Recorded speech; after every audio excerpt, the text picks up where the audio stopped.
All right, guys, here we go. It's the 2018 Gator panel. That's what we're doing here with Gators Breakdown in the Big 3 roll-up. Silkk, man, what did we do here? Hey, man, we're here to hang out, man, do some family talk, man. The Gator panel, this is the first one, so we're going to do a two-part series. This one will be about the season outlook. So Dave will be the main host of this one, but Silkk, Uncle Silkk, Big 3 roll-up. Dave. Yeah, that's what we got here. So, yeah, I'm Dave Waters, host of Gators Breakdown.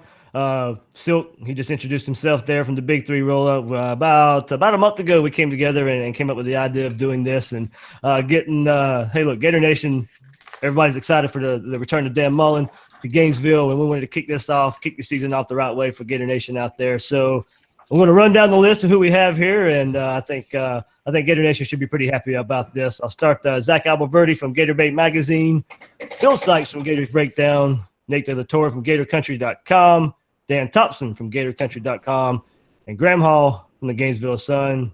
Gentlemen, thanks for joining Silkk and I here on this.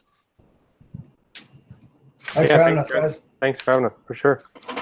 Yeah, man, always a pleasure. All right. So, guys, you just want to go ahead and, I guess, talk about the breaking news that happened. And Silkk, I'll let you talk about it. You know, it is more to do with recruiting. We'll get to the season outlook, but we can't let the breaking news go by without talking about it first and the commitment the Gators just got.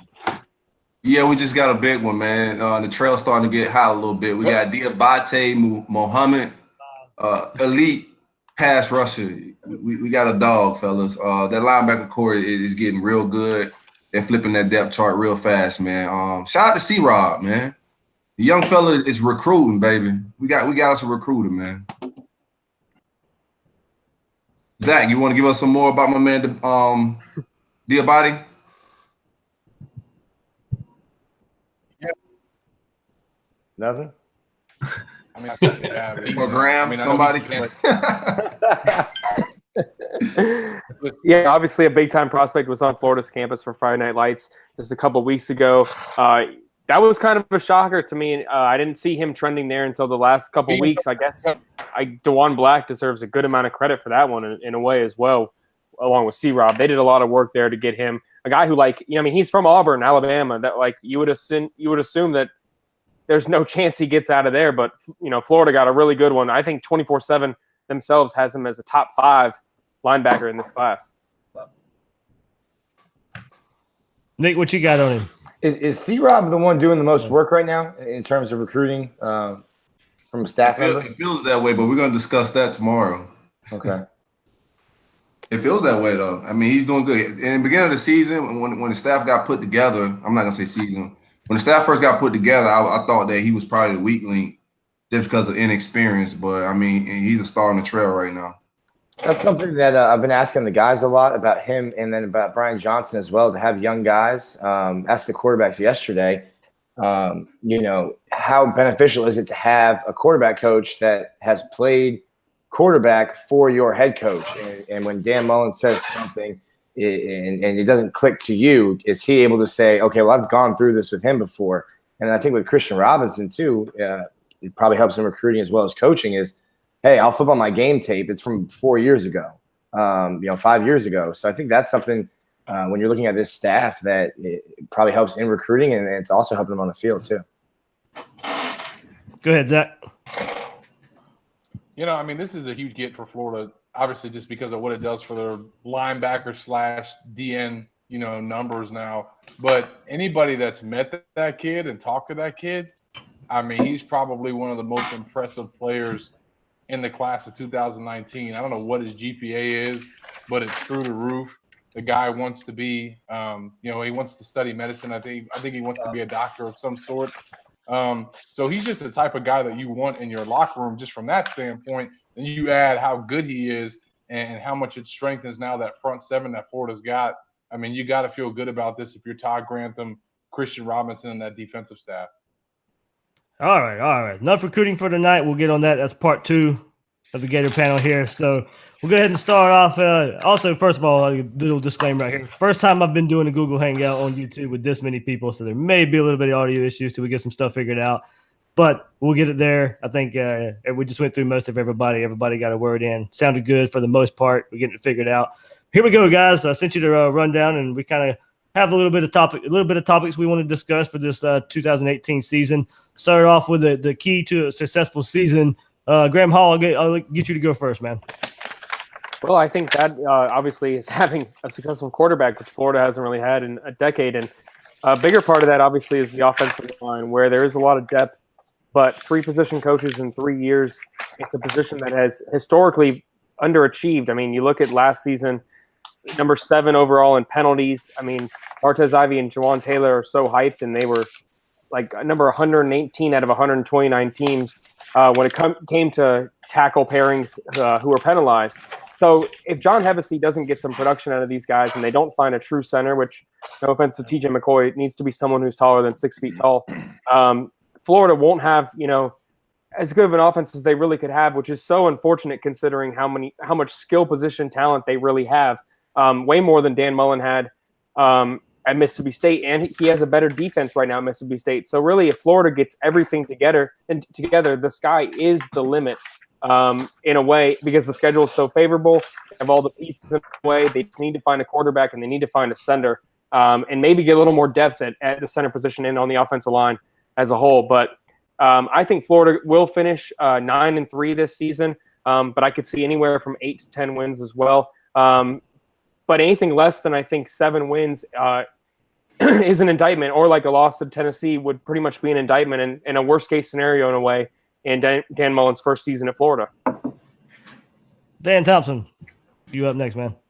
Yeah, no, I think Graham makes some good points. I think the key is obviously the quarterback play. That's the most important thing that I think that Florida needs. Is I think they need a threat at quarterback. I think that they've got some good potential talent at wide receiver. I think they've got obviously a ton of talent and depth at running back.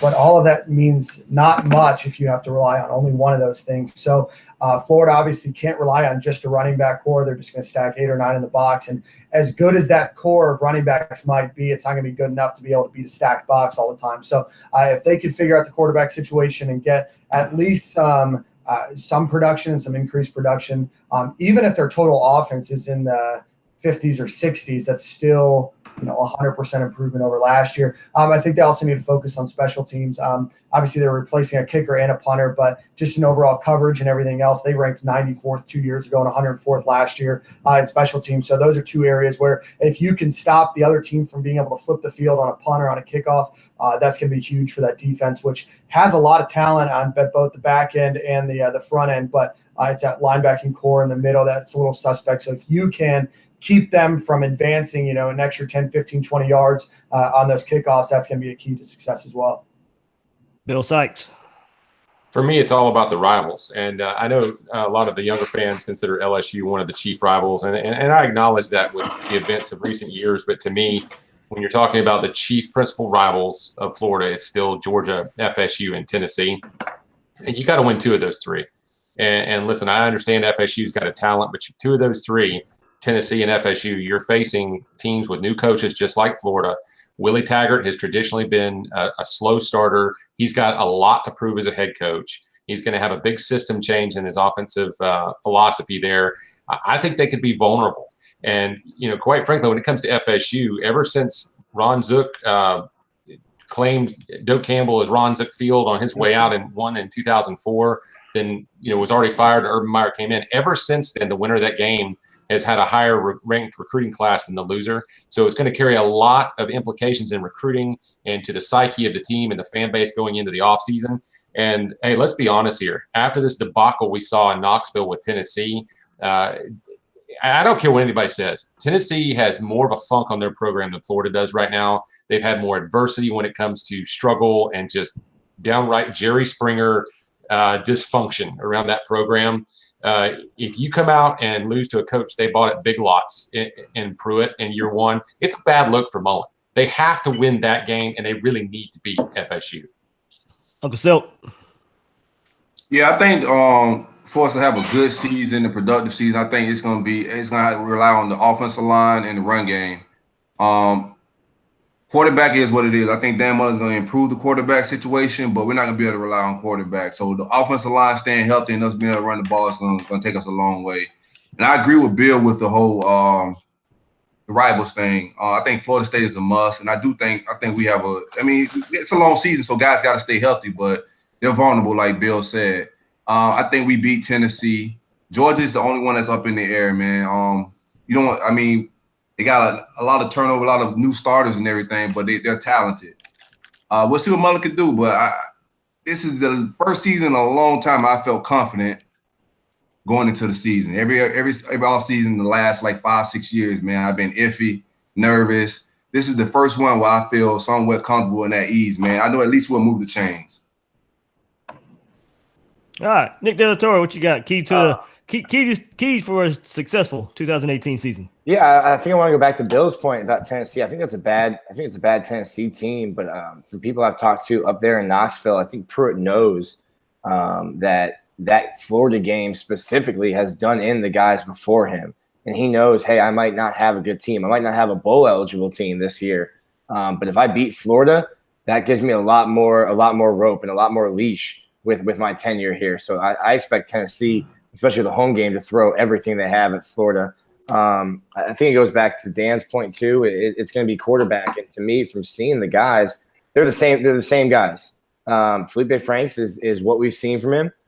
That's what he is, and that's what he's going to be. Kyle Trask is still good. He hasn't been able to take the job from Franks. So if you know what Franks is, and you know that Kyle Trask hasn't been able to take the job from him, that tells you what Kyle Trask is. So to me, then it goes on the coaching staff to, and we heard it from the last staff, and never, we heard it, we didn't see it.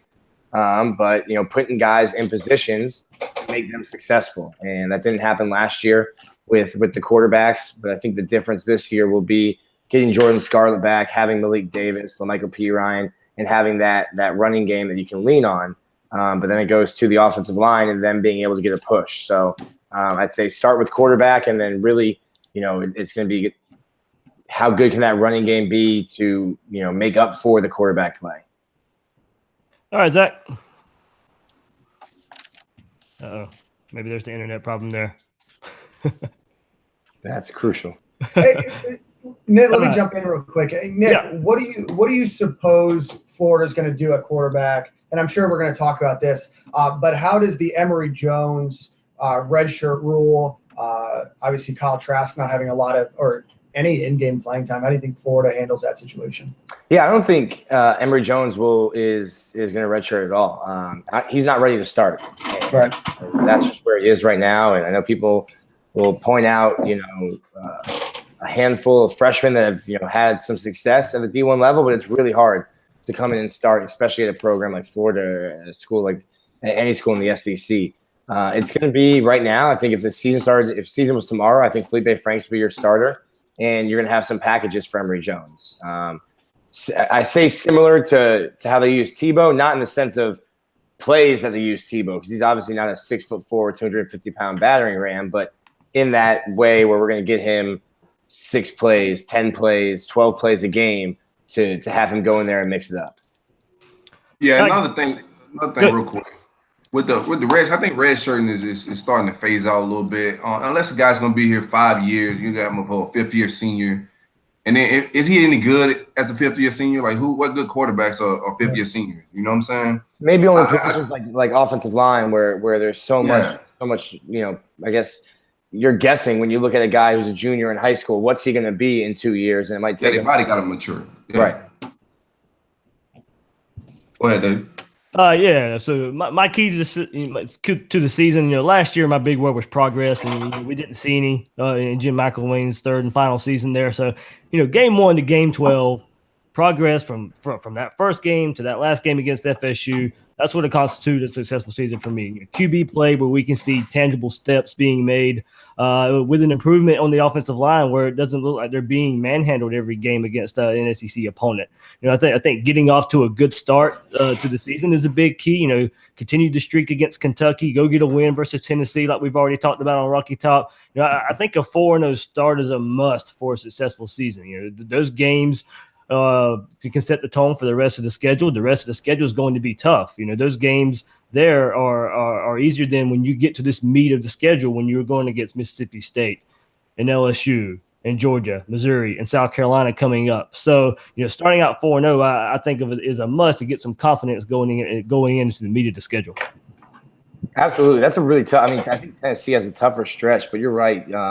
Starting out 4-0 is I agree with you, a must. When you look at Mississippi State, which I think is probably the sneakiest, toughest, hardest game of the year, and then you follow it up with LSU. Vanderbilt's always, historically a close game. And then that bye week in Georgia. So, going into that Mississippi State 4-0 feels a lot better than going in, 3-1. I agree. Anything else on that, or you want to go ahead and move on? I'm good. We can move on. Let's move on. Yeah. All right, guys. Through fall camp, we've had a good sense of where the Gators should be pretty good and some areas where they might struggle. What units do you feel pretty good about, and which one concerns you the most? And I know quarterback and offensive line probably are going to dominate the one that concern you the most, and I have no problem, talking more about those. But if right off the top of your head, if you could throw another one in there besides quarterback and offensive line, we'll go right ahead and do that. So, Nick, I'll go ahead and start with you, man. I think the obviously my favorite unit and the unit I've been most excited about, talked most about, is running back as far as deepest. My biggest concerns have been linebackers, and then with David Reese getting hurt this week, that doesn't help my concerns there at linebacker at all. And then all the injuries piling up in the secondary now. Really, you've got 3 cornerbacks that I'm comfortable with, a nickel and Chauncey. And then it's still a lot of question marks at safety. So really right up the middle of the defense, not with the line. I think the line right next to running back is probably the deepest unit on the team. But right up the middle, when you're talking linebackers and safeties, I have big questions about them on the defense. And then quarterback would be a question again also. Yeah. Bill Sikes, where are you concerned the most? Yeah, I'd like to kind of piggyback on that. When I look at this team, to me, the biggest vulnerability is the susceptibility on the defense to give up big plays. First, let me qualify that. I think Grantham's going to do a good job. When you look at his metrics as a defensive coordinator back to 2010, he typically averages anywhere from 25 to 35 in things like total defense and scoring defense and even pass efficiency defense. And he's a very good defensive coordinator statistically, and he even has a top 5 rating last year on Football Outsiders Success Plus metric, which evaluates his ability to stifle an offense on play to play and keep them from getting the yardage that they need. The problem with that is that the times that he does miss, it turns into that third and Grantham thing you hear about. To give you an example, in Mississippi State's 9 wins last year, they gave up 8 plays of 30 yards or more. But in their 4 losses, they gave up 17. And these weren't in the 30-yard variety. I think Auburn had 7 plays that combined for, was it 361 yards or something like that? They gave up 3 plays over 60 yards to UMass and almost lost the game because of it. Ole Miss, they had 3 of them that were anywhere from 40 to 60 yards, lost the game on big plays. And then even against Alabama, they played them tough, but you give up 2 long passes over 60 yards to Calvin Ridley. And that ultimately ends up being the difference maker. And one of those, he was bringing heat. So as we see this team under Grantham, we're going to see some very good defense. We're going to see him getting crafty. The pressure is going to come from all angles. It might only be 3, but those 3 might be off to this side, or he might bring 5 or 6. And it's going to be fun to watch. It's going to create a lot of turnovers, a lot of sacks. But can this defense set the edge? Can these linebackers maintain gap integrity? And can this young safety group rise up to where we limit these 40, 50, 60-yard plays that can end up being the difference makers? That's my concern. Zach, let's see if we can get you in here again. We're talking about what unit what unit do you feel best about, and what unit concerns you the most? And if you can kind of throw out quarterback or offensive line, we kind of know those are a given. But what groups on the team that make you feel good, and are you more concerned about? Yeah, sure. Just hold on. I lost you guys. Can you guys hear me? Yeah, I got you. All right, awesome. I mean, obviously, when you talk about the strength of this team, it's got to start with the running backs. I mean, you can make an argument for receiver. You can make an argument for maybe some other spots. They're really strong, I think, at both defensive line and even linebacker potentially. But running back is where they have proven production. And I really think that they're going to be counted on to kind of carry this offense in the early part of the year because of their quarterback situation. And I think that's what Dan Mullen feels good about. I mean, he said that they're really going to pound it. And if you look at the history, I mean, that's what he's always done as a play caller, especially at Mississippi State. So I expect that to be, the focal point of what Florida tries to do offensively, as, a lot of people have said. And in terms of a concern, I know you said throw out quarterback. That's still a concern for me, just to not know how that's going to play out and who's going to ultimately win that job as the season progresses. I would just say, just the secondary in general, where that depth is at, the lack of depth, or should I say, because I think if they have their starters at cornerback, at nickel, obviously, and then at safety, they'll be fine. But if injuries hit and any of those guys start to go down, things could get real dicey. I think Florida will be good enough in the front seven that it shouldn't hurt them too bad. But that's probably the one big area of concern outside of quarterback and offensive line. Dan, where do you feel good about it? I know that you mentioned everybody's kind of mentioned the defensive line and the running back core. I think that those are the two areas that people feel the strongest about. Although I probably don't feel as strong about the running back core as a few of you guys do. And it's not because I don't think that there's a lot of talent. I mean, my biggest concern is I don't know who the star of that group is. And I don't know if there's a huge difference between 1 and 4. And I think that that's okay, but I just don't know if there's a star yet. It'll be interesting to see what happens when Scarlett comes back. But obviously that defensive line, and I think the biggest thing about that defensive line is that addition of Sal Sinceri, who I think is probably one of the best defensive line coaches in college football right now. My biggest concerns, obviously we mentioned linebacker, obviously quarterback. I'm still concerned that a tight end hasn't emerged. We still don't really have a tight end at Florida for the past few years that has been able to not only be able to be productive in the blocking schemes, but in the pass catching schemes that you can use them, kind of interchangeably. And then the one that I'm going to throw out there, it's not necessarily a concern as much as it is an unknown. That's because I think the last 2 years, Florida got so used to having Eddie Pinheiro back there, but I'm concerned about kicker. I'm concerned what happens if we have a kicker that, goes 50 or 60%. From field goals or misses a few extra points.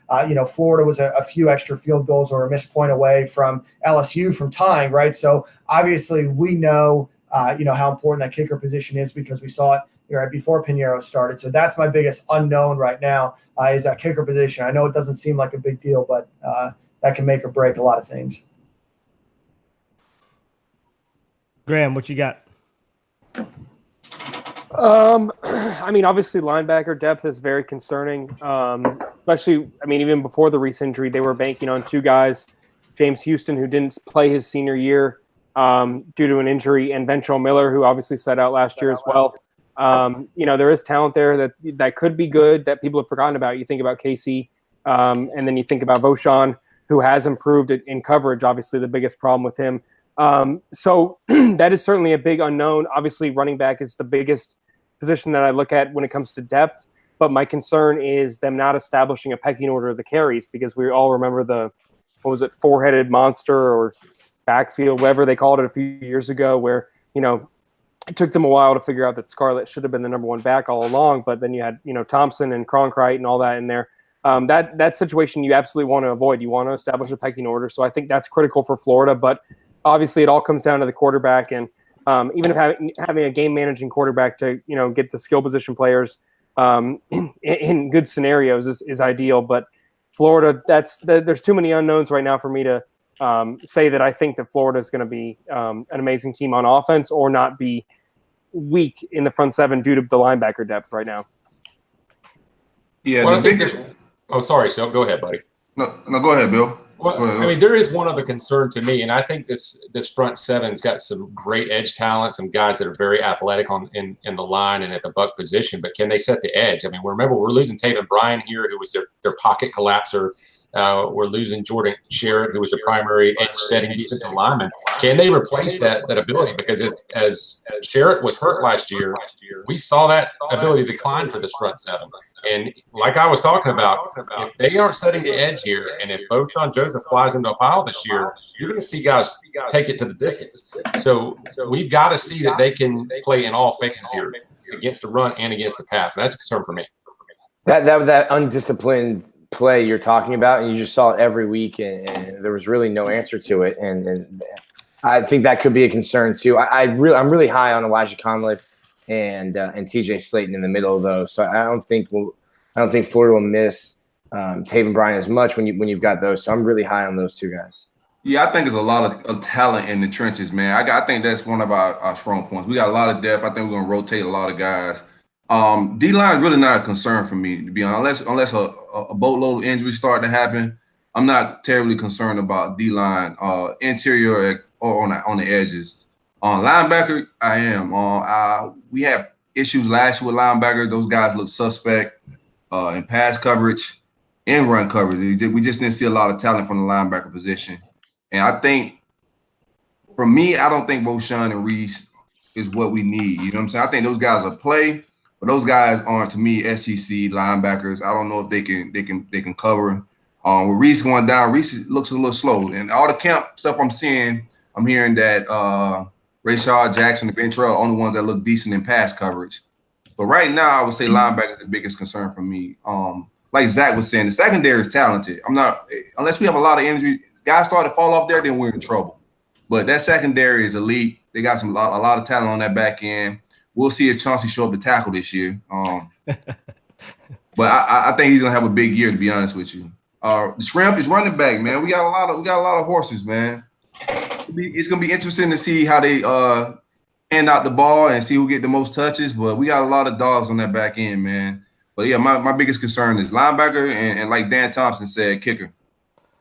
Yeah, running back and wide receivers where I feel best, but I'm going to go with running back because they're less dependent on the quarterback, and if the passing game isn't there, it can affect the running game, but not to the same degree it's going to affect the wide receivers. So I hope this isn't a wasted year on these wide receiver core because I feel really good about the running backs because of the pure talent that is there with Scarlett, Davis, and Pirine, and then the potential of Lemons, Pierce, and Clement. And I'm really interested in how these guys catch out of the backfield as much as I am to see them running because I think that'd be a big part of this offense until these quarterbacks come around and it can start testing defenses down the field on a consistent basis. So and it also helped Mullen spread the field a little bit with their screen passes. So I think they're deep there. They can keep guys fresh, and the offensive line will be in a better scheme that'll open up some running lanes.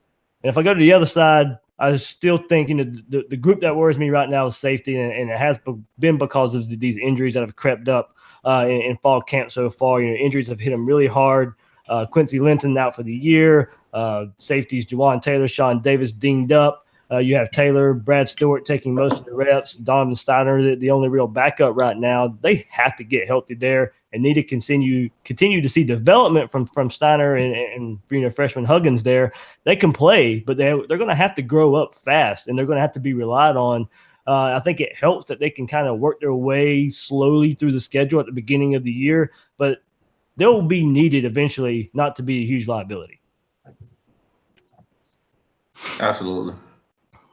All right, guys. We'll move on to the next topic here. And what player should we be talking more about that might make an impact that we're not hearing so much about? And I'll start this one off. I'll go with Michael Pirine. Scarlett and Davis are being talked about the most, but Pirine's put a nice fall camp together, and I'm guilty as anyone when putting him behind Davis and Scarlett. And part of that is him only averaging 4.3 yards a carry in his first two seasons, but he's a nice back that can wiggle his way through some running lanes, and I look for him to really take a jump in production with this new running game, especially if Davis is still lingering from the injury. And so I say look out for Pirine in this running back rotation. You got Silkk. I agree with you there too. Real quick, I agree with you there on Pirine. I think until we see Malik Davis sustain being able to, not having that knee flare up coming back from the injury and being able to sustain, being able to play in multiple games and practice, that Michael Pirine's your number 2 running back. Yeah, I'm gonna go with a guy that we're not talking about that I think could do something that could pop up. I'm gonna go with a tight end. I'm gonna say Kyle Pitts, the freshman. I think Frank's is going to need somebody to bail him out, a big tight end that's right in front of him. I don't think we're gonna take too many risks of throwing the ball in suspect spots. So I'm gonna go with a tight end. I'm gonna say Kyle Pitts, man. I think the freshman steps up and makes some big plays, man. Nobody really talking about it. But you, Graham, was a guy we're not talking a lot about. Yeah, does Tyree Cleveland count? I know that Nick didn't really want to start that debate yet. But, all the talk has obviously been about Grimes and Van Jefferson, obviously with good reason. I mean, not only at Jefferson's production, but Grimes' recruiting profile. So I get it. But Tyree Cleveland, Nick said that we hadn't seen anything except deep bombs from him. Which is pretty true in a sense, but I still think he has a lot of talent. He said he did work on being a complete receiver this year. He knew that what he needed to work on. I think that he's going to prove a lot of people wrong. The other one I probably would say would be Freddie Swain. It's probably one I don't think a lot of people are talking about. All right, Nick, you got to refute the little bit. I mean, Tyree Cleveland had 20 less catches than Brandon Powell last year. I don't get why people think that he's going to be. Hey, we get it, man. We got Grimes now, bro. He's from St. Thomas Aquinas. You got to, you got to do your homework thing. And I need you guys to start putting some respect on Jordan Scarlett's name, too. Another St. Thomas Aquinas grad. My God, the disrespect in here. Hey, I'm biased toward the Jamaican, too, man. I like the Jamaican. I like 25 at running back, man. Same team here. To me, it's like what Graham said about Tyree. Is like I need to know if you're more than a 9 route. It's cool that you caught. Your catch against Tennessee is going to be played for longer than you'll be on the earth. Florida fans will watch that play until the day they die, and that's great. But that's just a moment, and you have to be more consistent. You have to be a player that when I'm a quarterback and I've got a 3-step drop and I'm thrown to a spot, I need to know that you're going to be there, and I'm not going to be throwing it into the hands of a linebacker. And that hasn't been him. That hasn't been. Is that LSU catch not a moment? Doesn't a couple moments? So he's got 2 moments. He's got 2 big catches. Hey, 2 moments in a MAC offense is a lot.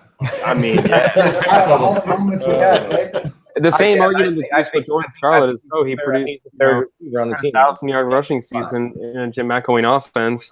Why doesn't that apply to Tyree Cleveland? Because he's from Duval. Not from South Florida. We're going to have more. All right, that's Twitter after that one. That's the end of this show. All right, Zach, man, who you got? Who's the guy we should be talking about a little bit more? Yeah, I mean, for you guys, this probably won't come as a surprise on anybody that's kind of heard some of the rumblings coming out of practice. But Damien Pierce, man, that dude has really, really made an impression on a lot of people within the program, a lot of folks on the team, and then certainly just what he's done when he's gotten his opportunity. I know that the scrimmage on Sunday was really when he kind of opened at least, a lot of eyes from the people that I talked to. And look, rightfully so, Jordan Scarlett's going to get a lot of attention. LaMichael Pirine was the featured back last year. Everybody's excited to see Malik Davis healthy. And personally, I can't wait to see what Darius Lemons can do in this offense because that's my guy. Already. Having said all that, the 2 best running backs in the scrimmage on Sunday were 25 and 29. And those are 2 guys that were not playing for this team last year. So I just really think that having them in that rotation as Malik is still trying to get to 100%, I really think – and you look at Damien Pierce, I mean, he doesn't look like this immediate impact guy. I mean, he's like 5'8", 5'9", but he's so hard to tackle. He's got tree trunks for legs. Yeah, I'm about to say pause, but he built well, Zach. Yeah, and you don't break Herschel Walker's record by mistake. I mean, the kid has a lot of talent, and I think that he's gonna really make a splash on the scene this year. Dan, what about you, man? I have Jabari Zuniga. I think that he's the guy that we need to talk a little bit more about, replacing Taven Bryan. We need somebody that's going to get Florida needs somebody that's going to get off the edge and be able to get into the backfield. He was, second on the team last year in sacks. He led the team in sacks the year before. And this is that opportunity where, with Polite coming on strong and a couple of these other guys that we know. And if Slayton is what he is in the middle, he's going to eat up, at least 2 guys. So that's going to leave an opportunity for somebody like Zuniga to be able to be in the backfield quite a bit. You're replacing, 4 sacks last year with Taven Bryan being gone. So somebody's got to take that. And I think Zuniga's that guy. I think that he showed last year and the year before that he's able to get in the backfield. I think this year, with another year in the strength and conditioning program, that he's going to do well. I was going to say Ja'Kai Polite, but I think everybody's talking about him. I think he's ready for a monster year. I think he's going to really have an awesome year for Florida. I want to talk about what Zach mentioned with Damien Pierce. I think the biggest issue there is I just don't know if he's going to have the opportunity to be as big of an impact player. I just don't know if the carries are on the field just yet. For him to make a huge impact. I can see him, probably getting 5-7 carries a game, but at the end of the day, they're going to run 70 plays. Probably 30 of those are going to be passing plays. So that leaves 40 offensive plays. And I just don't see, Pierce being able to eclipse both Davis and Pirine to get more than probably 4, 5, 6 carries. I mean, I think that he's going to be an awesome running back. Unless he's better.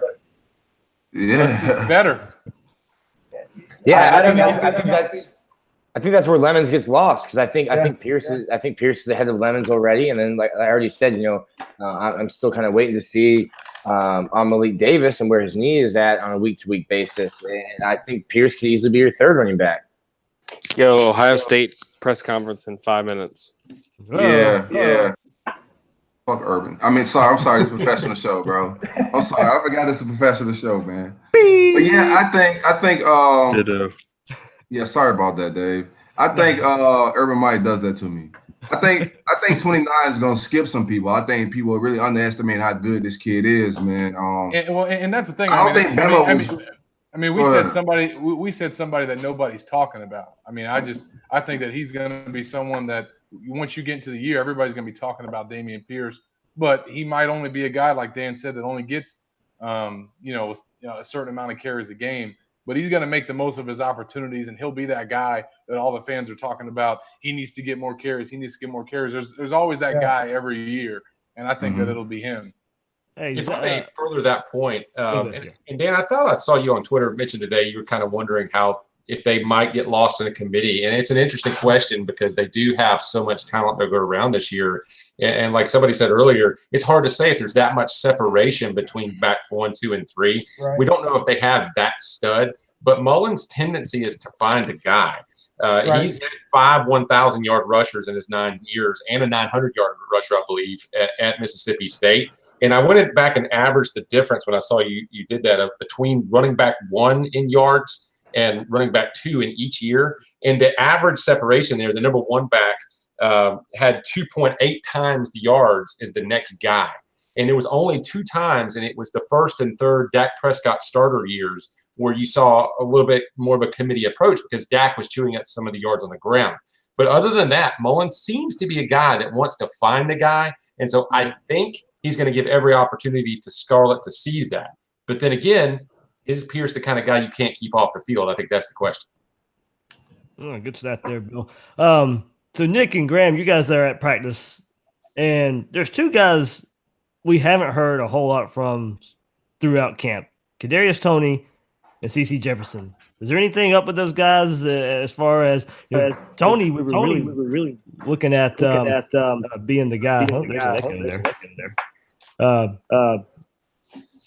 And CeCe's really not living up to the not I'm gonna say live up to the hype, but in this maybe new defense, haven't heard a whole lot so far. So what about those 2 guys?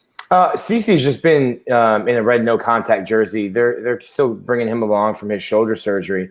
If you remember, he tore his labrum in the spring game, so he's coming along slowly, and still not sure. I don't think he'll be ready to play next Saturday in the opener.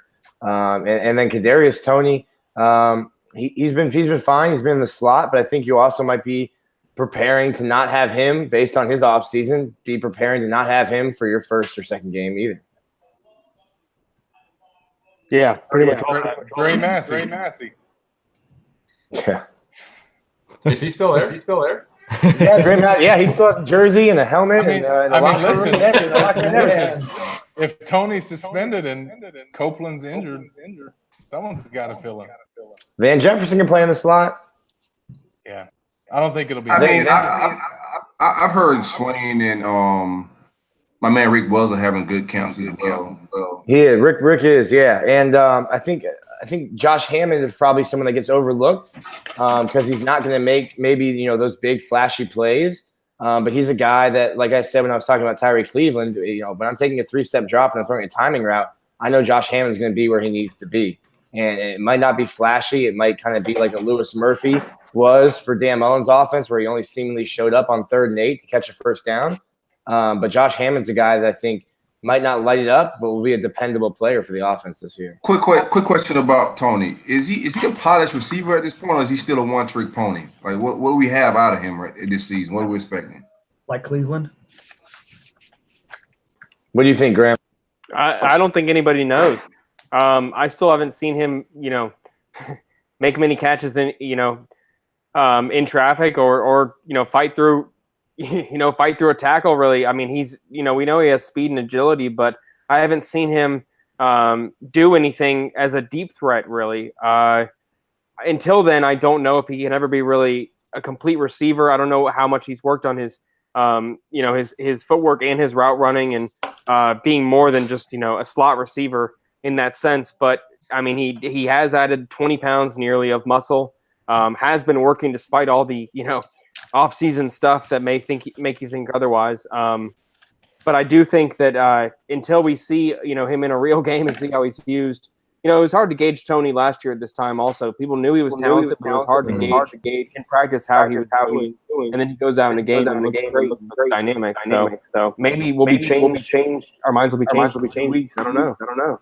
To answer your question, Silkk, I think he's coming along more as a route runner, but it's just a guy kind of like a Lemons or like maybe like a Brandon Powell back in the day. You need to get him the ball in space because he can make people miss, and he's not the biggest guy, but he's not afraid of contact. He will lower his shoulder. He'll fight for extra yards. So I think that's where you get him involved, is you should try to get him the ball with 2-3 yards of space between him and a defender and say, hey, go do what you're doing. I'm curious if the position that Kadarius Toney is in, that firework player, really truly exists in Dan Mullen's offense as much as it has to do with being a reliable player in Dan Mullen's offense. I just looked through, and almost all of his wide receivers are averaging 11, 12, 13 yards per catch. A lot of their top receivers are catching 20, 30, 40 balls a game, and they're not averaging a ton of yards. I think that Dan Mullen's going to really focus on somebody that's reliable rather than just getting that that one-trick pony that's going to go out there and make that spark play. I think it may happen every once in a while, but if you look at the stats from 2009 until now, you're just not going to see that huge firework type of wide receiver. And I'm not sure if that's a lack of talent. I truly think it's the wide receiver system. And I know that people are going to go back and say, look at Percy Harvin. God, I'm sure the comments are already flowing. But that was a couple of years. And that to me almost looks like an anomaly more than it does truly an indictment of the type of offense that Dan Mullen's going to run. So I can see somebody like a Freddie Swain or somebody like a Josh Hammond that's going to be reliable, that's going to be where you want him to be as your third option, or be that slot option, when Massey, or not Massey, obviously not Massey, when Cleveland or Grimes or Jefferson are double covered. Bill Sikes, I haven't heard from you or your unheralded players. Maybe we're not talking a whole lot about that you could see making some noise. Well, I've got two. I'll make them quick here. But one that I think can capitalize off of CeCe Jefferson's absence is Antonius Clayton. And I know that this rush-in buck position is really crowded right now, but I think he's still a super talented pass rusher. He was in Chris Rump's doghouse, played very sparingly, didn't put up much of anything numbers-wise last year. But I've been hearing since the spring that he's been tearing it up. I hear it over and over and over that he comes out in the spring game, has a strong showing, has had a couple of sacks in the scrimmages. I think he's a guy that can become a weapon even in the crowd there. The key is he's got to set the edge in the running game. I'm going to keep coming back to that because it's going to be critical this year. The other one is R.J. Raymond. He's a guy that, with all these weapons that Florida suddenly has now, I don't see him being talked about as a potential contributor on offense, but I think as a blocking H-back, as a guy that could take 3 to 5 touches this year in meaningful moments, he could almost carve out a Billy Latsko type role for himself. I mean, 6'2", 249, and we don't know that a freshman like Pitts can really step in there and impact the running game like a guy like Raymond can on power looks and then be a versatile weapon. So I think he's a guy that we should look out for as well. That's a really good point, Bill. I like that. Yeah. Might know what Bill was going to say a number. What's that? Am I the only one thought Bill was gonna say a number instead of a name? I see you all as code. As soon as you said his name, Billy Lasco is the first thing that came to my head. So we all remember going into that bye week of Georgia and Urban Meyer's first year when the offense was finding a struggle. They couldn't get anything going, and they came out of that Georgia game with those orange sleeve jerseys and that everybody hated. Looked like a CFL team out there, but They won. They won, exactly. They were pretty after that. But they inserted Lasco there, and that was something that Was Georgia in black helmets that year? Yeah. I know they did that in 2009. No, don't know about that yet. Man, I got to echo again. You're cursed, man. Oh. All right. You guys know where it's going next. Go ahead till I get this echo figured out. All right, I'll kick it off. We got most important stretch of the schedule, and we touched on it a little bit. But let's kick it off with Zach. I mean, you got to go to me. That trifecta of Tennessee, Mississippi State, and then LSU.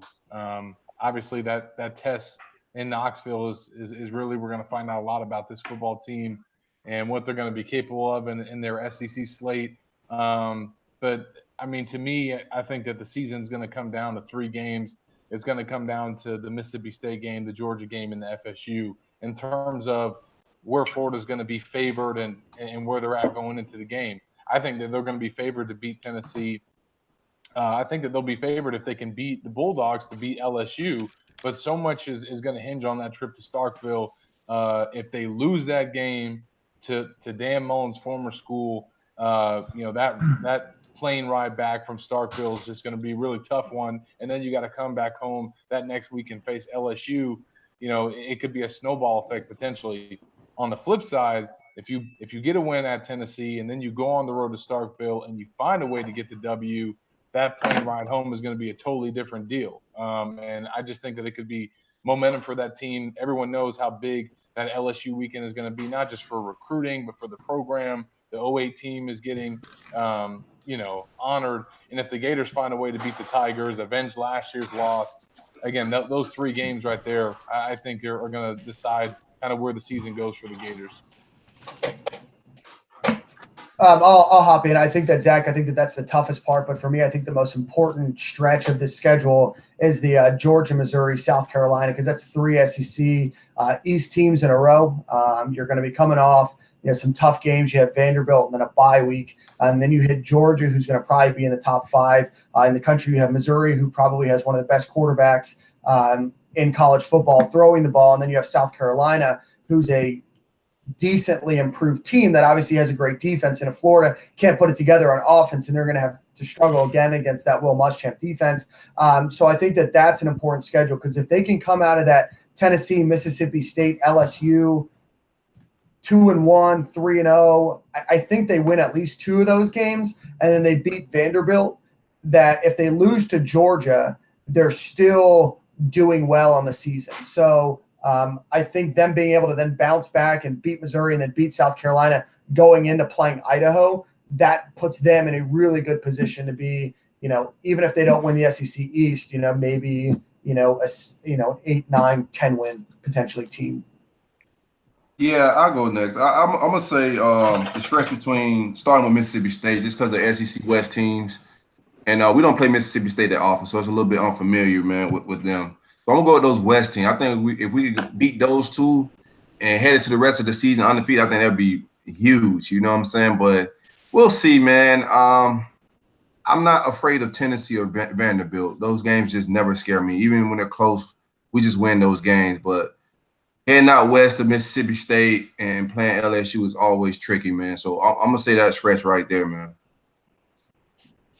Bill, I know with you, probably got to have FSU in there somewhere. And last night on Gators Breakdown, I posed this question to Will too, and because he threw out Idaho, of course, so he went with the Missouri, South Carolina, FSU the way to end the season there. Yeah, to me, FSU is the most important game, but in and of itself, it may be one of the the biggest opportunities to gain momentum for this program, biggest singular point we've seen in a while. A win does wonders there. But as far as important stretch, I like what these guys are saying about Tennessee, Mississippi State, and LSU, because it's early, because you're trying to build confidence, because you can't be the team that breaks Tennessee's losing streak to every SEC team. You know, I kind of talked about it. You just can't lose to Tennessee this year. And plus, it's just not going to feel real good either if you lose to Mississippi State after you left there for another job. I do understand that he's put together a good roster there, and they're going to be a good football team. But you could really be propelled if you go 2-3. If you beat Tennessee and either Mississippi State and LSU, it does set up a pretty good showdown going into the Georgia game. So I think that's a key stretch. What you, Graham? Yeah, I mean, I would obviously agree with the Tennessee, Mississippi State, LSU stretch, although I would be kind of inclined to give it to, Georgia, Missouri, and South Carolina, just because those teams, I mean, we forget that Missouri did, beat down Florida last year as well, just like Georgia scored 42 on them. But those games don't really matter if Florida, doesn't handle those first three games. So I'm going to have to obviously go Tennessee, Mississippi State, LSU. You can't, I said this earlier, you can't be the head coach that loses to Tennessee, breaks the streak, especially when it was so dominant for so long. And that, I think even Steve Spurrier was saying that, you can't lose to Tennessee or else you can't coach here. So, that's really an indictment early of Dan Mullen if they don't even get to Mississippi State unscathed. And if they go into Starkville and lose, that's going to be kind of hard to stomach for a lot of fans and people in the program as well. But it would not be as bad as, losing to Tennessee, because you're at least comforted by the fact that the people you lost to were recruited and coached by Mullen before. So, I would have to go those three games as well. I think that Florida, if they come out of those 2-1, that's a success. Nick, you posed a question. You had to step in for me there. Let's get your thoughts on this one. Yeah, I think to me, I think it's that Georgia-Tennessee stretch. But to Bill's point, I'll go with a different one just so we don't keep talking about the same three games. I'll go with those last three, and just in terms of recruiting.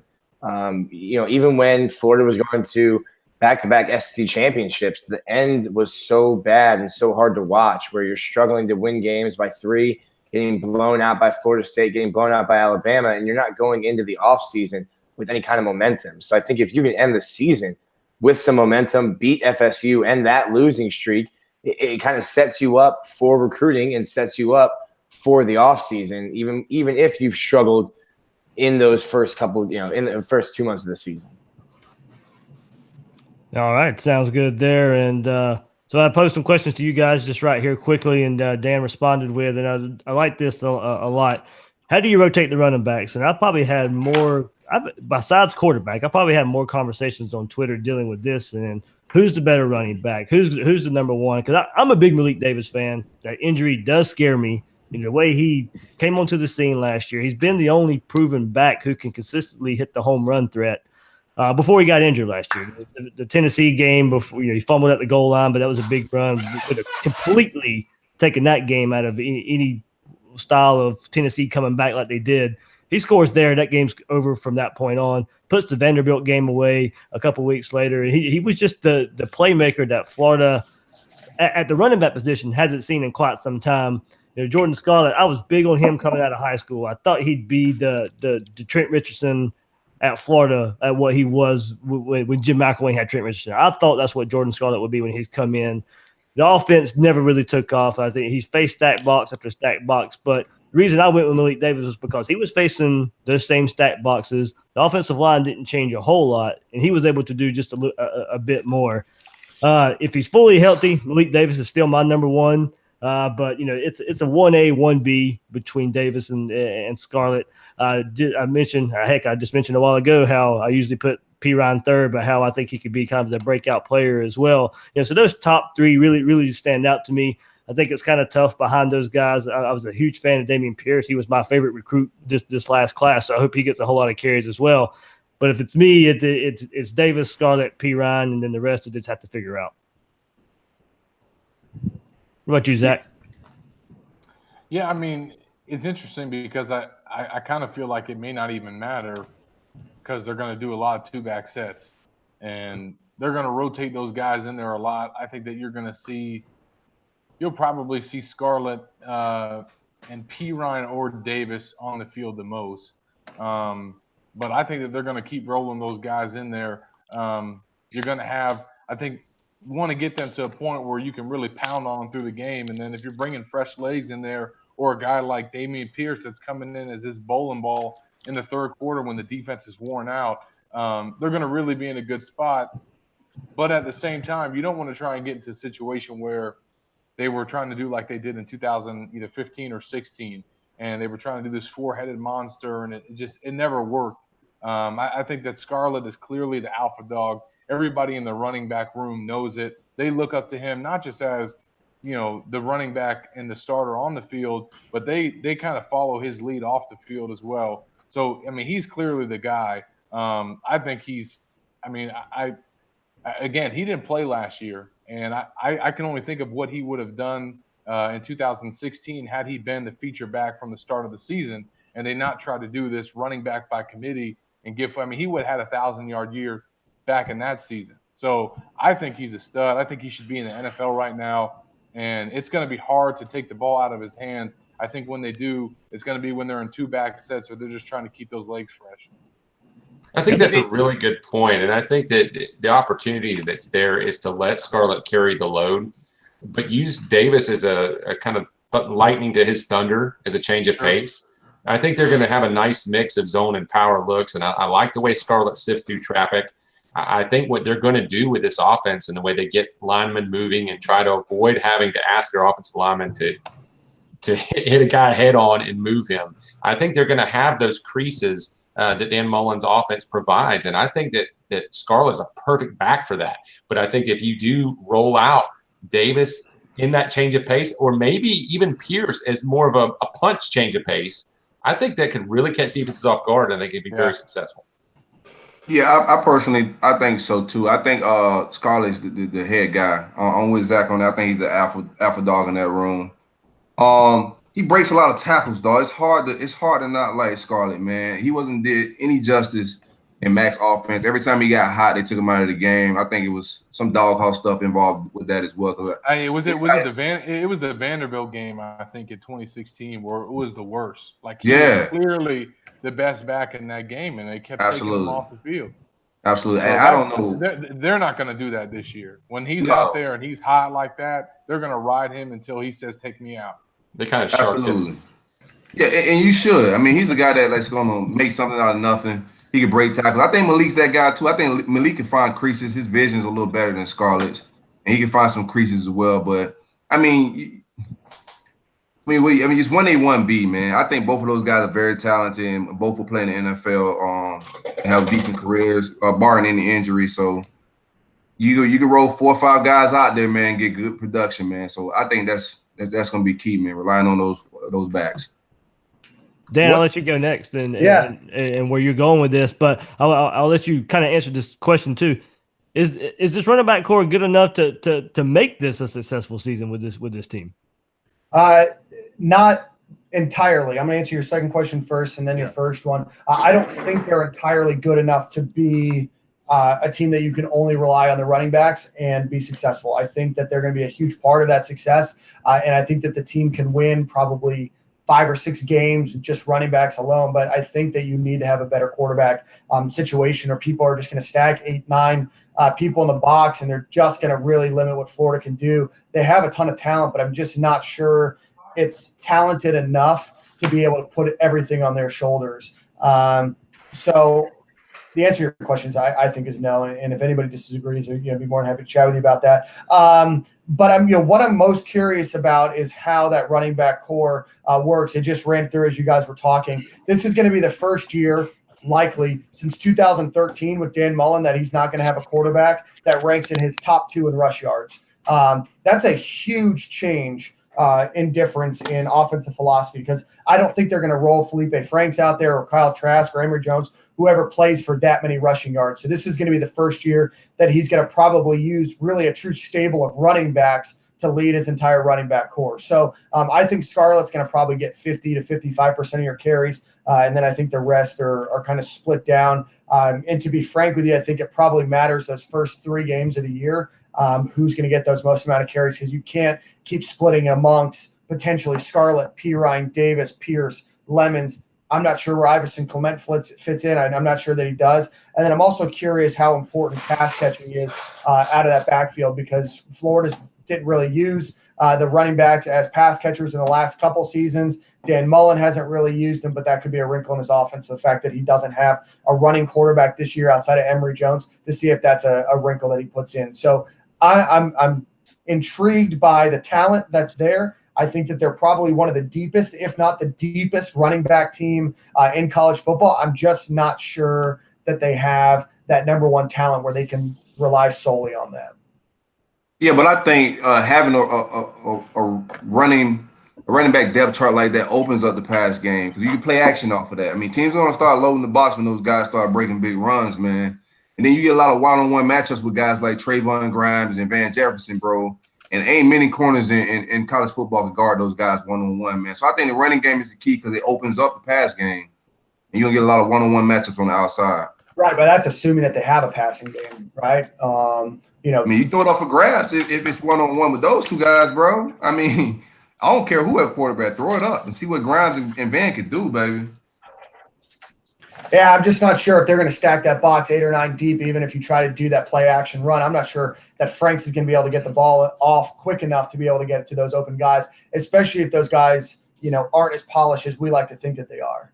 And if they're not in the spot where the Franks is going to get them the ball. That's why I think it relies so heavily on that quarterback position to be the most important thing. And that's why if you throw 8 or 9 people in, not only does that stop the run, but that increases the amount of blitz and pressure that's there.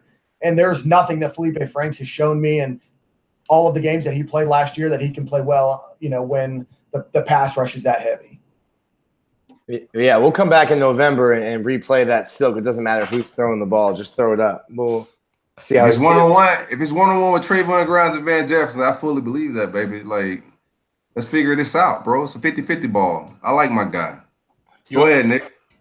I think it's surprising when you look at the list. There haven't been many 1,000-yard rushers in Florida history, especially considering the running backs that have come through the school. I think Zach and I were sitting next to each other in a press box when Kelvin Taylor broke it and broke 1,000 yards in a bowl game. But I think for me, Scarlett, 1,400 yards that, in this offense, and as much as I think they're going to run, if he's able to, like Bill said, he's going to be given the opportunity to be that guy, to be that lead back. And if he can hold on to that, I think 1,500 yards wouldn't be, crazy with how I think Florida's going to run the ball and how fast they're going to be moving it off. 1,500 yards, Nick.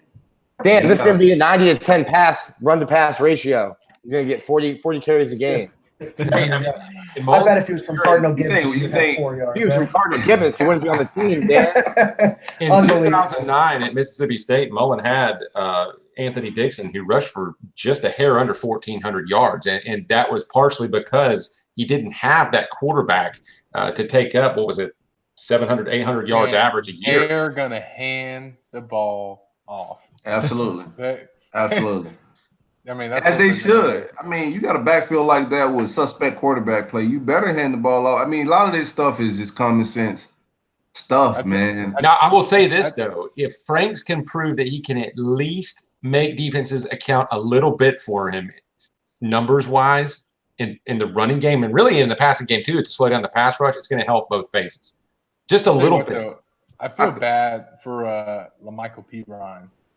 Because right now, he's supposed to be the guy. Jordan Scarlett's supposed to be in the NFL, and he's supposed to be in a position where he can have a great year as a junior and be gone. I don't know if he's going to get enough carries this year to turn pro after his junior year. Then he has to come back as a senior. But at that point, they could be kind of, taking the rotation more toward the guys that they recruited. So I feel bad for P. Ryan because I don't think that he's the perfect fit for this offense. I think he's going to do well. But he came here to play in a pro-style attack.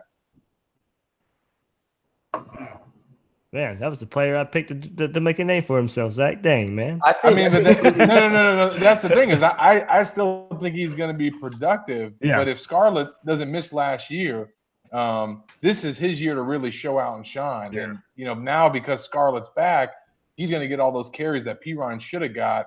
And I just, like I said, I feel bad for the guy because I think he is talented. He just got into a really awkward situation with the coaching change and then the offense going from Mccoy to Mullen. Boobie Miles could coach this team. You tell Felipe to exist in those 3 seconds it takes to hand the ball off. All right, Graham, we'll give you the prize of this one here. We'll start with this quarterback position. We can't go without talking about that. We'll have here about a week and a half before the game comes along. Who's going to be taking the first snaps when Florida rolls out against Charleston Southern? I think it's got to be Kadarius Toney. Oh man, wouldn't that be something? Hey, I mean, he's going to be taking snaps, in the IPF while the game's all going three on. out like Muschamp did. Wouldn't that be great? I would be there for that. Vegas would be ruined because they're taking bets on all of it. They wouldn't have to pay anybody out. I'm going to have to go with Felipe Franks, though, because I think that, at the end of the day, like you guys said, it's going to be a very run-heavy offense, and they're not going to ask him to do too much. They're not going to expect him to go out and win the game for them or, be the hero. Just let him, manage the offense, run the ball, ask him to do, throw some slants, throw the intermediate passes, hopefully, throw it and dump it off to the tight ends and let them go to work. And I can't imagine them wanting to open the field against Charleston Southern or, do what McElwain did, even with Greer and Trayon, is have that first couple games be a quarterback competition. I can't see that happening. I think they'd want it settled beforehand. I think Felipe Franks is the guy, unless he ruins it against Charleston Southern. I think that he's the guy going into Kentucky as well, but we'll have to see how he does. What about you, Zach? Where were we at? I'm reading about this Meyer stuff. This is crazy. Oh, there we go. Yeah.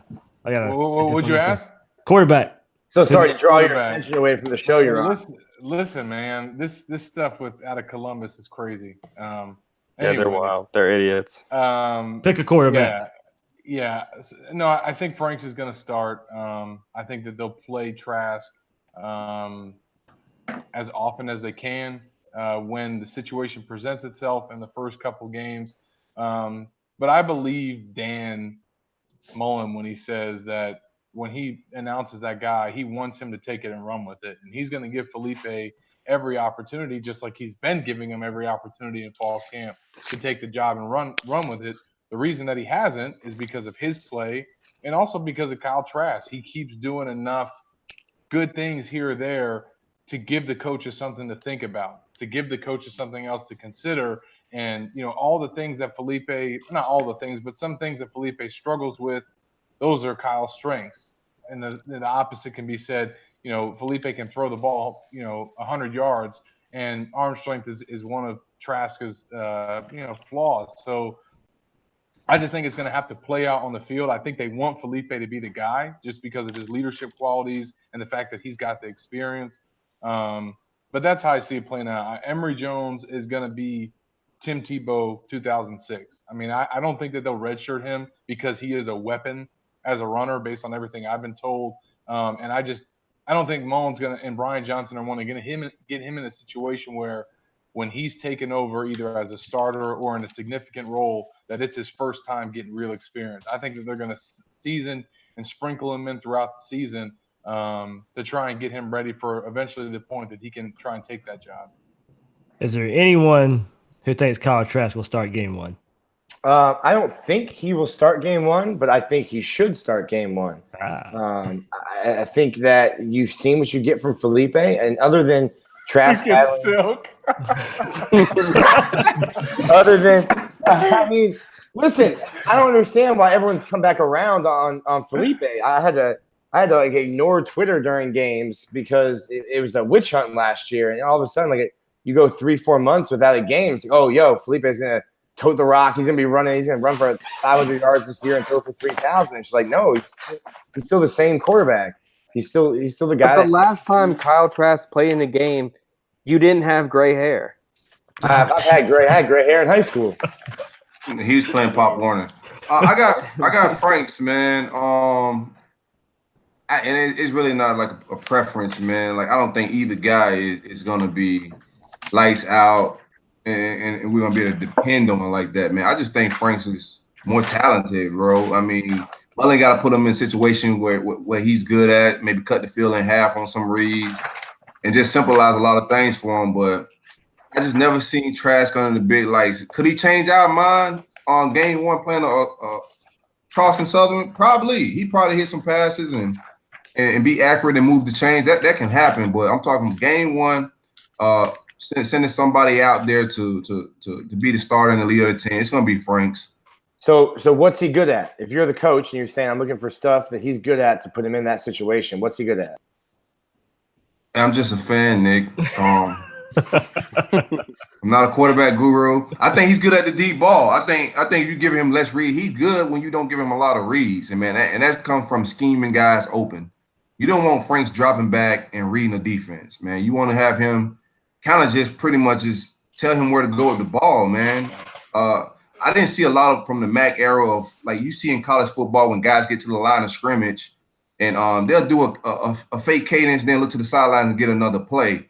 We didn't get a lot of that, man. And I think sometimes we need a coach that's going to change the play for the guy and give him the audible to go to. So I think that's what they're going to have to do, man. There's no way Franks is going to drop back and read his defense. I don't think he's going to improve that fast. Maybe next year, yeah, he grow a little bit and mature and learn the offense, possibly, but I don't see that happening this year. They're going to have to, and I don't think Trask can either. Not playing 500 in the front yard after Thanksgiving dinner. The deep ball is not everything. He just hasn't shown me anything else other than that. I think what has Trask shown you? So, but here's the thing. I mean, to me, Mullen is all. I mean, this guy he's smart, man. He is analyzing how are these guys going to handle the decision that I make. And I think part of the reason why you go with Franks is because Trask has shown, and you know that he's going to handle not winning the job well, and he's going to come to work every day. He's going to have the right attitude, and when he gets his opportunity, he's going to be prepared for it because of how he approaches it. Felipe, we know how he took it last year when he lost the job. I mean, everyone knows. I mean, he went and marched in McElwain's office, and I think he's different and more mature now. But if he, doesn't win the job and they go with Trask and he keeps it, obviously you're going to have that going on in your locker room all year. I don't think Mullen wants that. If Frank starts and then he just loses it again, there's nothing that he can complain or be upset about. He got another opportunity and he didn't take advantage of it. And I think that's all stuff that Mullen is considering. He's thinking down the road like that because all that goes into this decision. And I think he's playing mind games with both of them, with the comments that he says in the media and stuff like that. He does these little secret tactics that he uses to motivate them, and I think it's all part of his game. Hey, Dan and Bill, I'll get your thoughts on this, but it'll still be quarterback talk. But do we think how much Florida runs the ball with these running backs, does that help one of the other? Does that help Franks or Trask? I think for me, the biggest thing that you have to see out of Franks is his decision-making. And it's not just with the ball. It's what happens when he's under pressure. Does he take the sack? Does he throw the ball out of bounds? Does he throw it into coverage? What is he doing? I mean, last year, I think that was his biggest frustration that everybody had was his decision-making was so poor that not only was he not hitting his routes and, making the right read, he was making really dumb decisions by keeping the football or, not throwing the ball, far enough to get a, intentional he wasn't throwing the ball, so he was getting intentional grounding. So there's all of these different things that I think Franks is going to start, and I think he's going to get a majority of the plays this season. But I think the biggest thing that's going to cause him to lose his job is if he doesn't improve that way, because Dan Mullen is a quarterback guy. He's, a guy that is going to look, at that position more than just about anything. He probably is around that position the most during practice. And, I don't know if that's, totally true, Nick or Zach, you can correct me, or Graham, but I'm sure that's a position that he always stands behind the quarterback. Yeah, exactly. So that's the one that he's going to take the most pride in. And the one thing that he's not going to stand for is a quarterback that's making piss poor decisions out there. So we don't know what Kyle Trask can do on the field. So I'm not necessarily saying start him, but I'm saying that rope is going to be real thin with Felipe Franks to either, go and ball out or, Is it? I think so. Maybe with the fans and media, I don't know. It's gonna be thin. It's gonna be a short road with Dan Mullen, bro. I think if you see a guy that's constantly taking sacks, a guy that's constantly Listen, getting penalties, Silkk, he's like Steve Spurrier, man. He's gonna yank a guy. He will not sit there and watch bad football like that and be stubborn about, well, this is the decision I made. This is the playbook and the game plan that I created, and we're rolling with this and we're not adjusting. And if this guy can't execute it, well, then we just had a bad week.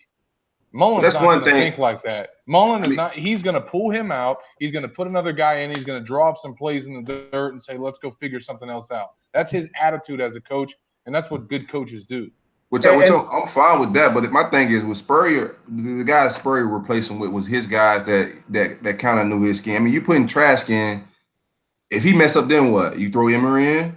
If he looks like, I mean, I think it depends on what that offense looks like, right? Yeah, that's what I'm saying. If trash looked, if you take Franks out, throw trash can, trash look bad. Now what? You throw Franks back in, his confidence shot. I mean, I guess it depends. I mean, even using your words from earlier in the discussion, you said it's going to be a very predominantly run-heavy offense. So how important is that quarterback position going to be if they're just going to run and pound the ball down everybody's throat? How does that throw in an unproven quarterback if you're still going to run the ball 65, 70% of the game? That's a great point, Dan, because I don't think they're going to ever put the responsibility on the quarterbacks enough to where they can go out and lose the game. So Felipe or Kyle, whoever wins the job, if they lose it, it's probably going to be because they had a ton of turnovers and the limited opportunities that they got to make plays, and they missed a lot of easy stuff that just drives the coaches crazy. But, we know that they're going to lean on that ground game, and so if a guy can't execute that game plan, it's really because he's having some inefficiencies. Do we face a team that could probably get away from us out early, like offensively? I don't. Oh, besides yes, we do. Missouri. Missouri? Yeah. Missouri? I'll still say Georgia too. Georgia, absolutely. I'm interested to see South Carolina. I think they were really Mississippi State. South Carolina was really hurt by Nick drunk, bro. It's a sober show. No damn mother offense is not getting out on nobody, bro. No, Dan Mullen's offense. No, I'm talking about. Not Dan, but I mean Muschamp. I think offense is not getting out on nobody. That's a different team than with Debo on the team. So I'm interested to see what they look like. Like a Will Muschamp team. What you got on the quarterbacks, Bill? Well, I think the thing to consider here is, when Mullen took over Mississippi State in 2008, they were 105th in rushing. The very first year under Mullen, he takes Mississippi State, makes them a top 11 rushing team. They were 11th nationally in rushing yards per game.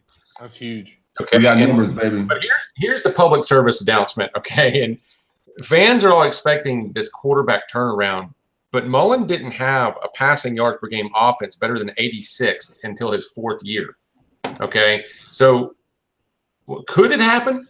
Could Trask come out of nowhere and just start lighting it up and being the national story? Sure, it could. But like we've said, this is going to be a running football team. And so one of the things I think we really need to consider, and that I can't answer, is how are these guys handling the reads in the running game and distributing the ball properly, because it's going to be critical that Florida runs into good numbers situations. They can't run into piles. And so if he's running zone read and keeps when he should hand off, or handoffs when he should keep, or if he's not getting everybody where they need to go, that's a problem. And I don't know how these guys are handling that, but I want best guy, like Dan said, I think it was Dan, decision maker, don't throw interceptions, don't take sacks, but also in the running game, distribute the ball properly so you can succeed where you're best. Because I think that's where, we all think that. We all think they're going to be best in the running game.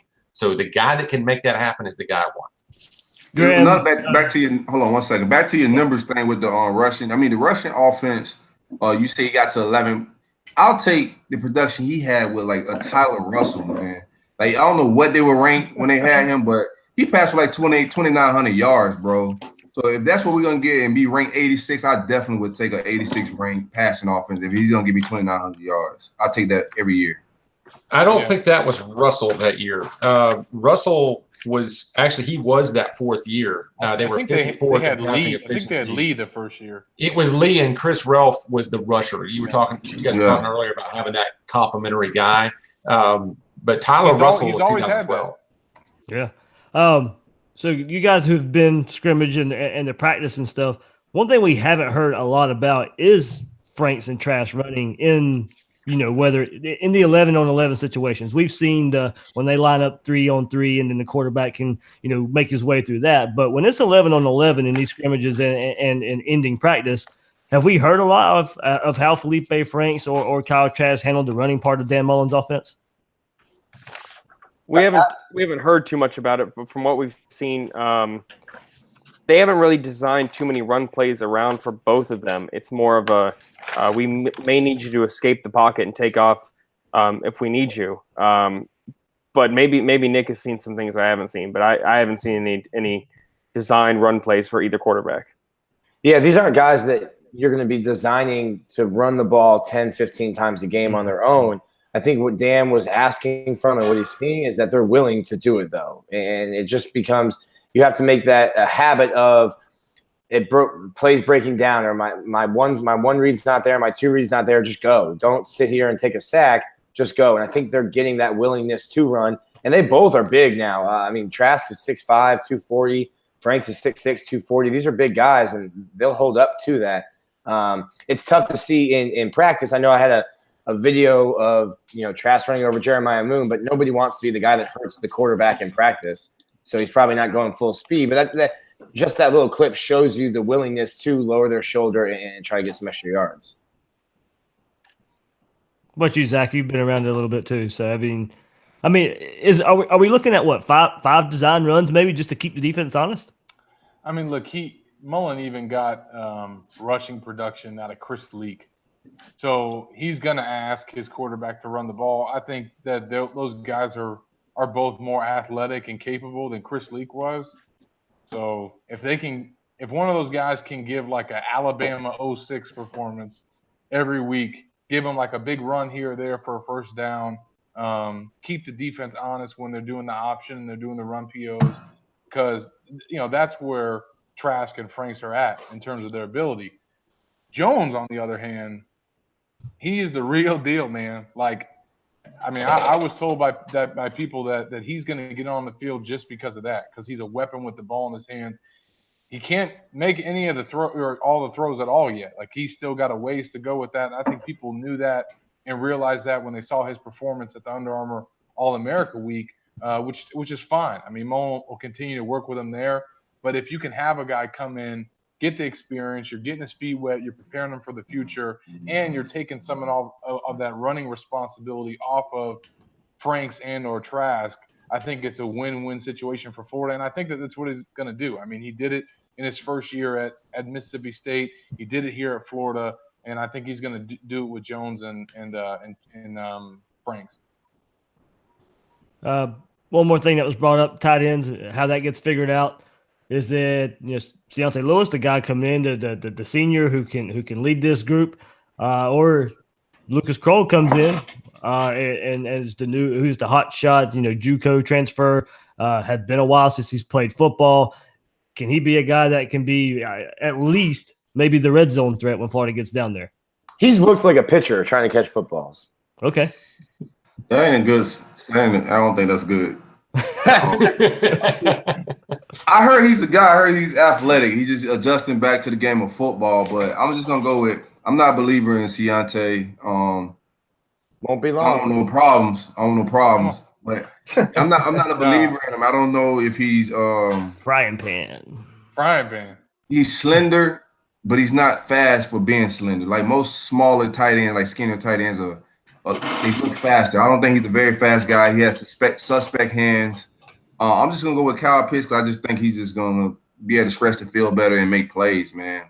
Can anybody in that position catch the shovel pass and make something happen? Because that was a staple. That's Kyle Pitts all day.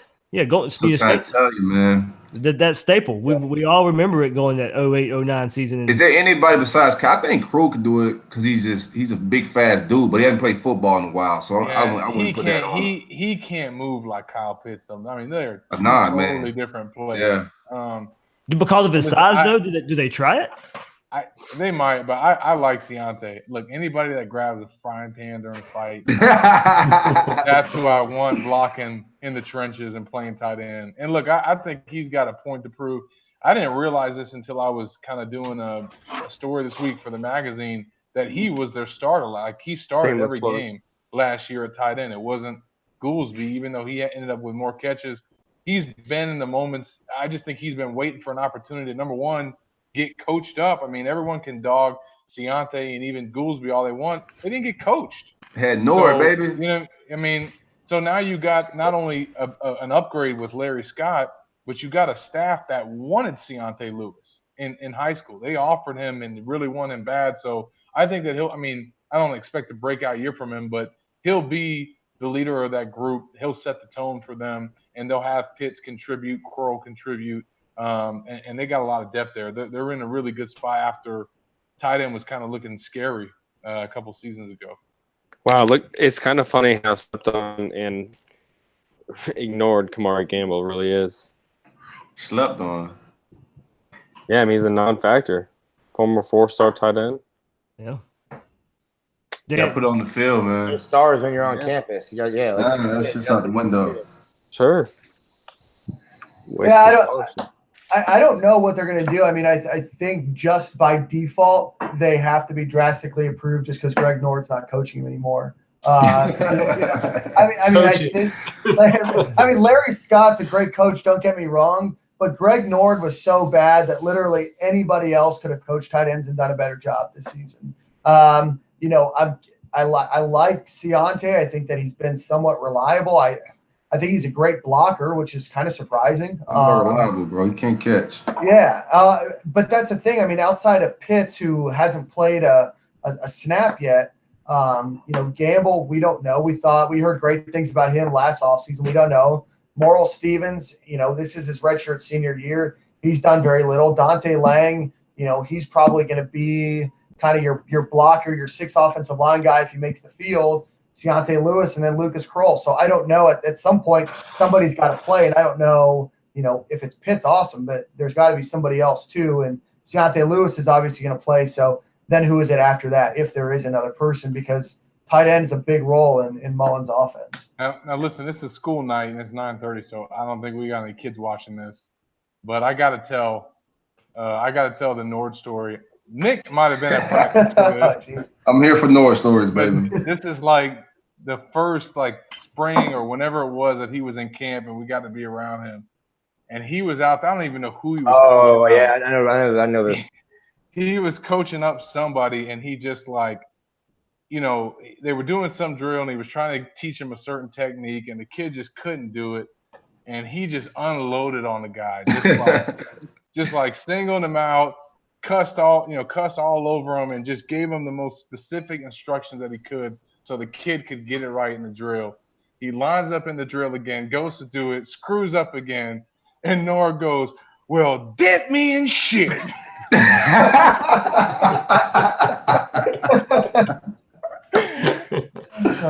Oh God! Man, if that's not a phrase a 90-year-old would say, I don't know what. Yeah, I'll never forget that. But look, I mean, Dan talked about the upgrade. Think about how many positions they have. Seriously, no jokes aside, how much they've upgraded at pretty much the majority of their position coaches. That's going to make a huge difference for this group, especially at the spots where they were really lacking good coaching. I mean, you go from Kerry Dixon, no disrespect, to Billy Gonzalez. I mean, there's no comparison. You know what I mean? So, and we could point out a lot of positions where that's really going to show up, I think, and help them improve. That we don't know how much of an impact that could really make until they get out there on the field. Yeah, and you guys, we'll bring that up tomorrow night, of course, with the coaching staff and coaching and recruiting, and maybe some differences there. But when these guys were hired, and we were hearing Gonzalez and Hevesy and all these Mississippi State guys, I think it was so in year one, this coaching staff can hit the ground running with expectations. Dan Mullen knows what the running backs coach is going to do. He knows what the wide receivers coach is going to do. He knows what the offensive line coach is going to do. There's not going to be much learning of what each other can do. It's hit the ground running. So I think, Mullen has mentioned many times in these pressers where, with the new NCAA rules, there's not as many practices as he had, going back to Mississippi State and installing everything in year one. He's had less time in year one this time. But there is a little bit of advantage now. We're bringing that coaching staff that he knows so well they can really hit the ground running. And recruiting is a different story. Maybe we'll talk about that tomorrow, but at least for how we see it and how they're going to get coached up, that's another aspect of there's a lot less figuring out to do. Yeah, I'd like to hit on the wide receiver position a little bit. We talked about this coaching difference with Billy Gonzalez, and I think you're going to see that in both the passing game and the running game. You got 6'5" Grimes out there, 6'2" Jefferson, 6'2" Cleveland. You've got some size out there to bully these guys out on the perimeter, and we've got a coach that understands the importance of blocking to spring an 8-yard run into an 80-yard run. You've got a head coach that wants to put a perimeter screen game in play. Those are things that lend to the physical attributes you've got at your wide receiver core. And I think that even if we don't get to see their full potential in the passing game because of the quarterback position, you're going to see that pay dividends immediately because of Gonzalez's presence. Boom. Agreed. Yeah, I mean, and look, you go to the defensive side of the ball, you think about that with, Sal Sinceri coming in with all the experience clearly that he has. Grantham, I think is clearly a step up from Shannon. And even in the secondary, I know there's some questions about the recruiting, but I think that those are good, solid coaches that have been coordinators before. That holds weight to me. So, and look, I mean, that secondary doesn't need a lot of coaching up anyway. But just the whole staff in general to me is an upgrade, and that's going to really help them from a team aspect. And like I said, we won't know it until they get out there and start showing it. Yeah, I didn't really plan on. I don't know. I should have put some coaching staff talking here. So, before we wrap up for the predictions and all that, anything else about the staff that you guys like? No, before the staff, I want to ask the guys that have been on campus and at the practice, who do you think win the center position? I think that's one of the battles that we're all waiting to see get figured out. Who do you guys think win the center position? Well, I think it's going to be Brett Heggie's job to lock down. But the only problem is that he's been out for most of fall camp with that foot injury, ankle injury. Is it his hamstring? That's the thing, though. No, I said and spring. I was about to say. Oh, and spring. Yeah, it's his foot injury. Yeah, and that's an ideal center position. You look at TJ McCoy, most experience at center, and then Nick Buchanan working with the twos and Villano there as well. But TJ McCoy, no disrespect to his game, isn't the ideal size that you want at the position. Brett Heggie is probably the center of the future. Just whether that's week 4 or week 2 when he's back in there, I don't know. What about my man Buchanan? Yeah, Buchanan's really been working mainly with the first team. There's just been – it's not often, and we're not out there for all of practice all the time, but from the little parts that we are, I've seen some snapping issues with him and either getting the ball back slowly, some low, some off to the left, to the right. And when you're working with timing plays and stuff that they're doing, that affects everything. What happened to TJ McCoy? Yeah, he's not good. What do you mean? Last season he was injured at the end of the season, but he's only 6 feet tall, so he's not an ideal center. He just has physical limitations. And he struggles against better defenders. He has a hard time getting in place. He's good at walling people off, and that's about it. Bill, you're a big fan of Heggie, right? I'm a huge fan of Heggie. And as a matter of fact, I think the offense hinges on his return. I told y'all a long time ago, that boy Heggie hunt boars and shit. I'm sorry. Heggie hunt pigs. Yeah, I can tell. The only concern I have with Heggie is that he's been gone for spring and all fall camp. So I mean, it's not just easy to step in and play center when you haven't. I mean, I know he's probably studying the playbook and watching every single snap in the practice, but there's nothing like going out there and doing it. I think he's smart enough and good enough to probably figure it out fast. But, I would be surprised if he can just step in. That'd definitely be an indictment against the other guys there if they're not able to solidify it. I don't know how much longer he's going to be out. I thought that they might experiment with moving Tyler Jordan there. I just think that he could probably handle it. And then if you bring in Heggie back, I think he could take on to guard much more easier than center. But they'll figure it out. I mean, they know those guys and what they're capable of and what they're not capable of. I trust Hevesy as a coach that he's going to get that group to where they have 6 to 7 guys that they can really trust. Heggie's just like Silkk said, he's just a dog. That's just someone. If he's healthy, I want him on the football field. It's like a Channing Crowder. If you're going to run after a boar with a knife, you can play on my football team. All day. The main prediction I want to know, how many 3rd and 15 play action passes we getting this year? All of them. I mean, that's what I was about to say. I mean, we may get some by default, man, because you may want to try to trick any defender you can with Frank's back there, baby. So we might just have to do like a wait. Come on, that's random. So they knew it. So they knew what they were doing. They knew what they were doing on that part. No, they didn't know what they was doing, bro. But the hell Frank's out, we may just need to like fake something, dog, like a jet sweep or something. I'm here for it. All right, guys. You ready for some record predictions? How many record predictions have y'all done so far in like the last couple weeks or so? I haven't done any yet. Lance calls my radio show every day and tells me Florida go 12-0. So I have record predictions talked every day. Don't shake my tree. Man, we made it so long. Shake my mango tree, baby. Peaches. There it is. That's I'm like it. You know, I live in Florida, bro. I'm peach trees right here. Who wants to go first? I'll go first. I think that Florida does go 9-3. Although I wouldn't be surprised if they went 8-4. I think they lose to Mississippi State, Georgia, and South Carolina. I think they beat FSU, and I think they beat LSU. I think Felipe Franks is a starting quarterback for at least 8 games this season. And then I think that Emory Jones plays 4 games in at least some capacity, and that they use him in that redshirt role. Who next? You think he redshirts? That's interesting.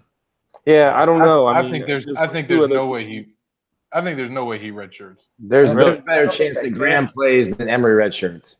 Yeah, especially with Jalen Jones and the 2020 kid coming in. That's your future. Why keep Emory Jones around? You got to get him out there on the field. See, you're already not him playing in more than several packages, and I can't see him playing really in more than give him 6, a Tim Tebow. Give him the Tim Tebow role. That's all he's got to do. We'll have to see. We'll have to see how good their offense is. I got him at 9-3, man. I don't want to point out the exact L's. I haven't done my research like that, but I think we beat Florida State in those 9 wins, man. I think that's the key to the season right there. Like Bill said earlier, winning of that game usually finish higher ranked than recruiting. I think we give them some problems. 9-3. So that's what. Go ahead. I'm gonna trump Lance instead of saying 12-0. I'm gonna bump it up to 15, right? Let's go. You know, they get 15 opportunities, Zach. Hey, that's no look, man. Make my man OD out there. Listen, to be fair though, I mean he's been claiming it, and there's been some people that have come out and said they see them as a sleeper. I think if they go 9-3, I'm with everyone. That's my pick. It's been my pick since everyone started talking about it. I think if they can get to that win total, even if they can get to 8, you're doubling from last year. I think, like Bill said, it's all about the games that you win. Win the games that matter. That Florida State one is going to be key. If they can find a way to get that W and find a way to get to 9 or even 8, I think that they can win 8 games. But if they beat FSU, that's fine. I think the fan base and recruits would rather see them do that than go 9-3 and lose to FSU again. Yeah, I'll piggyback off that. Okay, I think they win 8.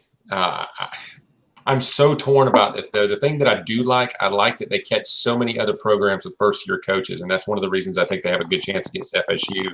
Of course, you got Tennessee, Mississippi State, and then, of course, LSU seems to be having some funky stuff going on out there, and I think they're vulnerable. I don't like Georgia. I don't like Missouri for matchups this year. South Carolina worries me a little bit. That is a really tough 3-game stretch. And this team has a lot to sort out. I just think other teams do too, so I think they can have a decent season. But as somebody said earlier, if they get the wrong injuries in the wrong places, this thing could go south fast. Mm-hmm. You got Dan? I don't know how south it could go depending on what those injuries are. Obviously, you're talking about losing a lot of players for Florida. I mean, I think the absolute lowest win total this team could get this year is 6. I don't see really any other way that they get below 6. That's what I meant. I don't think they're having a 4-win season or anything like that. But I'm gonna go out on a limb here, and I'm gonna say that Florida's gonna go 10-2. I think that they beat Charleston Southern. I think they beat. Let's go, D. I think that they beat Colorado State. I think they beat Tennessee. I think that all 4 of those are pretty obvious. Right now, I don't think that Tennessee's good enough yet. I think that Jeremy Pruitt could be a good coach. And, man, Tennessee got really lucky for landing on their, 918th pick for head coach. Jeremy Pruitt seems to be doing good. Mississippi State, I think that they've got a talented team. I'm not sure that Moorhead, it's going to be probably one of his first, big games. And, I think that Dan Mullen really wants to win that game. I don't think LSU's that good. I think that LSU's going to finish this season 7-5, 6-6 at best. I think that Florida beats Vanderbilt. I think they lose to Georgia. And then I think they lose one to either Missouri or South Carolina. And then they think they beat Idaho and Florida State. I truly think that if Florida can put it together and if they can rally and that running back core is as good as we say it is, and if we say that that wide receiver group is as good as they are on paper, I think that there's still a lot of unproven for how hyped up that wide receiver group is getting right now. But I think that if they are what they are on paper, that Florida could very, very realistically go 10-2 this year. Nick. Not 10. I think it's 8. Maybe you get to 9 with the bowl game. But I see at Mississippi State as a loss. I see Georgia as a loss. Missouri and South Carolina. I think you lose one of those two in back-to-back weeks. And then I'm even, I think Tennessee might even be a coin flip, and at Florida State might be a coin flip as well. Let's get Nick out of here, man. That 8-4 is where I'm at. Tennessee is not a flip, bro. I'm sorry. Yeah. That's gonna be your first road game with a young team, and who knows what a quarterback. Who does Tennessee have? They have their 981st pick for head coach, like Dan said. I will say the thing about Tennessee, though, about that, we do say who do they have, but look at the last 3-4 games. I mean, it's close games. They've had some playmakers, man. And Knoxville last time. They've had some playmakers at quarterback, and some guys that can do something with their legs. I just don't know who they have, man. Like that roster is depleted. We should beat that team by 2 scores. They should, but if for worst case scenario, Franks falls flat on his face and they got to go to Trask, or let's say they even start relying on Emory some, and they're having to deal with that around Tennessee week time, it could get ugly. I mean, remember that game with Driscoll and Treon Harris when he had to come in and they won 10-9. I mean, they were lucky to come out of that with a win. Austin Harden. Austin Harden, man. 50-yard field goal to win the game. So, if they get their kind of QB situation figured out by then, I think they'll be fine at Tennessee. But if they're still trying to go through the motions with that, that's not an easy – I've been there. Knoxville's a hard place to play. I said it earlier. I said I thought Tennessee's going to be a bad team, but I think that Jeremy Pruitt that's their Super Bowl. He's seen what losing to Florida has done to Derek Dooley, to Butch, and he knows that this is my game, and he's going to do everything he can to win that. If they win one game this year, they want it to be that Florida game, and that's why I say it's a road game, and that's something that Tennessee's putting all their eggs in beating Florida. I don't see it. I don't see the quarterback play. I don't see the quarterback play. Florida is a better team. No, well, I mean, but I don't see it even close. And I know that you guys have mentioned that Florida's a young team going into their first road game. I don't know where they're young. I mean, they have a stacked, upperclassmen running back room. They've got a stacked, or not stacked. They're young at quarterback. Well, I mean, okay.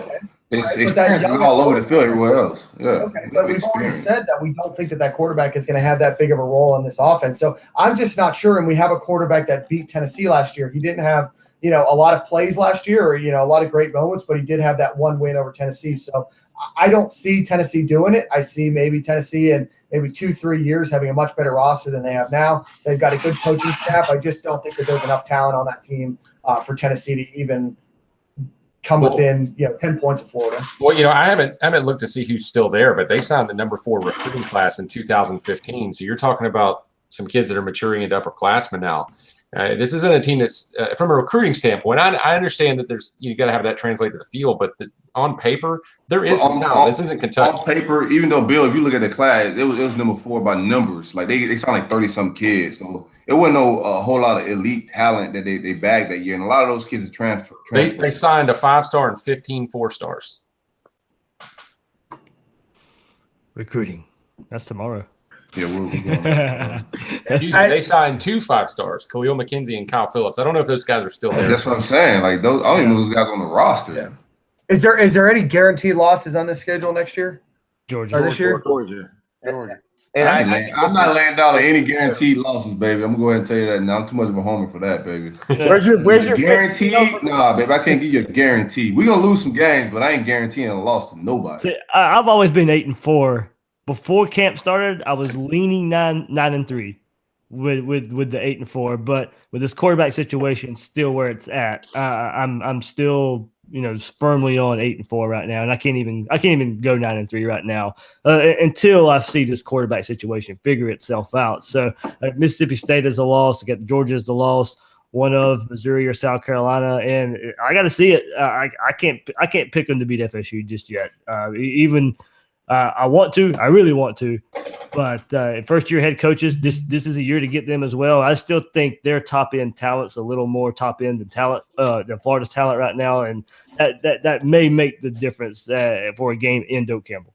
Are you guys of the opinion that Dan Mullen is a smarter and better coach than Taggart? He's proven more. Yes. I don't think it stays that way for long. I do. Yeah. No, I mean, Florida losing to FSU just and picking talent for it. I think eventually. I just feel like Mullen can build something and get something going at Florida where he's going to have the edge and own FSU. I'm not a fan of Willie Taggart. I know he can recruit and has got a fun program, but I don't think that he can hang with Dan Mullen and some other coaches that he'll go against. I just don't. I mean, I'm not impressed with him at all. I don't think people realize how bad Mississippi State was before Dan Mullen took over, because they look at them now and they're a ranked program. We're going to play them at home, and people are like, wow, Mississippi State's going to be at home. That's a loss, and everything else. I mean, if you would have said that 15 years ago, people would have laughed at you. I mean, Dan Mullen truly turned around that program. They just got the offensive coordinator from one of the best offensive programs last year to be their head coach. I mean, they are now on the map because of Dan Mullen. There is nothing that Willie Taggart has done to put a school on a map the way that FSU fans think he has. Yeah, I think pretty much everybody agrees the floor with Dan Mullen is a good coach at UF. Yeah. We're not going to have any more McElwain nonsense. I mean, I don't think, but with Taggart, the floor is pretty low there. We really don't know what that guy is. I'm here for it, man. There's a lot of gimmicks going on out west, man. A lot of gimmicks, a lot of games. But, hey, at the end of the day, you got to get down. You got to call plays. You got to win football games, man. The music in the stadium, I don't care for none of the goofiness, man. I want a legit program. You know what I'm saying? I want to build something. Can you match up X's and O's? X's and O's, baby. With Mullen and his staff. I don't think Absolutely. not just the FSU staff. I think that Mullen can, bust his chops with the best of them. Man, y'all about to talk me into 9-3 again. Well, hang on. I watched one second. I watched Mullen beat a more talented Urban Meyer Gator team, and that almost broke my heart watching it, man. So I know what he can do with Mr. Talent. It was ugly. He made it ugly. I still remember that game. If they would have ran Amarius at halfback, he was like the only. That's like his only game. That was their only offense. Yeah, and Amarius Hines was the only guy that could do anything in that game, and Meyer just didn't give it to him anymore. Yeah, Mullen made it an ugly game, and he beat a more talented team, a way more talented team. So I'm not gonna give us no guarantee L's, man. Mullen just know how to call plays and keep you in the game, run the ball, drain the clock. He know what he's doing, man. So we'll see what we do, man. I got 9-3, man. All right, guys. Any with this season outlook? Any final thoughts? Good stuff, guys. Yeah, it was fun. Good stuff, guys. We'll be back tomorrow to talk recruiting for sure. Yeah, recruiting tomorrow. Hey, change that background tomorrow, Graham. Hey, man, you guys don't like the tapestry? I got the coolest background here. I'm gonna work on my lighting, but you gotta change that, bro. All right, I'll work on it, but no promises. Hey, just so I'm on the right page, is it Diabate? Is that how you say it? He says in this video. Just say diabetes, bro. When you watch it. Say diabetes. That's terrible. Oh man, this is fun. And with that, we end it. That's right. So for Graham Hall, Dan Thompson, Nick De La Torre, Bill Sikes, Zach Abolverdi, Uncle Silkk, Corry Knowles, I'm David Waters. Thanks for taking part in our Gator Panel 2018 season outlook. We'll be back again tomorrow talking recruiting and state of the program. Let's go.